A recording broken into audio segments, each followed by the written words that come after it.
வணக்கம், welcome to orange candy kitchen. நம்ம இன்றைக்கி பார்க்க போகிற ரெசிபி வந்து ஒரு ஸ்டார்டர் ரெசிபி. நம்ம வந்து ரெஸ்டாரண்ட்டில் கிடைக்கிற மாதிரி வந்து மசாலா பாப்பாடு வந்து வீட்டில் எப்படி செய்யறதுன்னு வாங்க பார்க்கலாம். ஸோ அந்த மசாலா பாப்பாடு செய்யறதுக்கு தேவையான பொருளும் செய்முறை என்னன்னு வாங்க பார்க்கலாம். ஸோ இதுக்கு வந்து நம்ம மசாலா பாப்பாடு எத்தனை பாப்பாடு செய்ய போகிறீங்களோ அத்தனை பாப்பாடு வந்து எடுத்துக்கணும். ஸோ இதுக்கு வந்து நான் வந்து பஞ்சாபி பாப்பாடு எடுத்திருக்கேன். அதாவது பஞ்சாபி மசாலா பாப்பாடு. ரெகுலராக அப்பளம் கிடையாது, பிளெயின் அப்பளம் கிடையாது. ஸோ இதில் ஏற்கனவே வந்து அந்த மசாலாலாம் போட்டிருக்கோம். ஸோ பஞ்சாபி பாப்பாடுன்னே கிடைக்கும். ஸோ அந்த பாப்படை வந்து இந்த ரெசிபிக்கு யூஸ் பண்ணிக்கோங்க. ஸோ வாங்க இந்த பாப்படை வந்து எப்படி சுட்டு எடுக்கிறதுன்னு பார்க்கலாம். இது வந்து எண்ணெயில் போட்டு பொரிக்கக்கூடாது. நம்ம வந்து தோசைக்கல்லை வச்சு சுட்டு எடுக்கணும். அதுக்கு வந்து ஒரு சூடான தோசைக்கல்லை வச்சுட்டு நல்லா ஒரு க்ளீனான கிச்சன் டவல் வச்சு நல்லா வந்து அமுத்தி ரெண்டு பக்கமாகவும் வந்து நல்லா சவுக்கிற மாதிரி வந்து சுட்டு எடுத்துக்கோங்க. திருப்பி போட்டு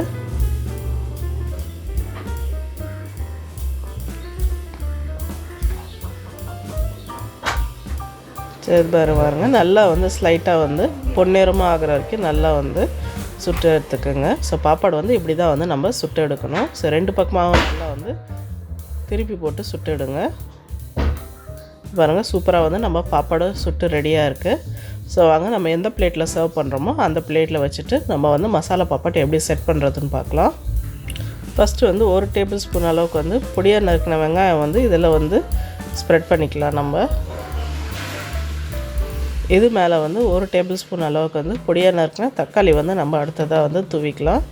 அடுத்ததாக வந்து ஃப்ளேவருக்காக வந்து ஒரு 1/4 டீஸ்பூன் அளவுக்கு வந்து பிளாக் சால்ட் வந்து ஸ்ப்ரெட் பண்ணிக்கலாம். நம்ம அடுத்ததாக வந்து 1 டேபிள் ஸ்பூன் அளவுக்கு வந்து சேவ் இல்லைன்னா ஓம்பொடி எது உங்கள்கிட்ட அவைலபிளாக இருக்கோ அது நல்லா கொஞ்சம் ஒரு க்ரன்ச்சினஸ்க்காக மேலே சேர்த்துக்கலாம். கூட வந்து 1 ஸ்பூன் அளவுக்கு வந்து ஃப்ரெஷ் கொத்தமல்லி வந்து நம்ம இது மேலே ஸ்ப்ரிங்கிள் பண்ணிக்கலாம். இது மேலே வந்து ஒரு பிஞ்ச் அளவுக்கு வந்து வெறும் மிளகாத்தூள் வந்து ஸ்லைட்டாக காரத்துக்கு வந்து நம்ம போட்டுக்கலாம்.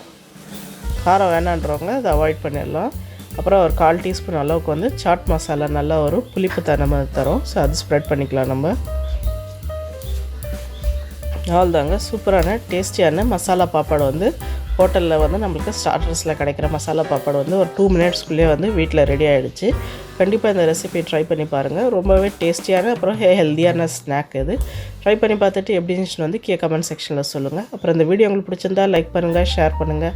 அப்புறம் மறக்காமல் எங்கள் சேனல் ஆரஞ்ச் கேண்டி கிச்சனுக்கு வந்து சப்ஸ்கிரைப் பண்ணுங்கள். கூட வந்து பெல் ஐக்கன்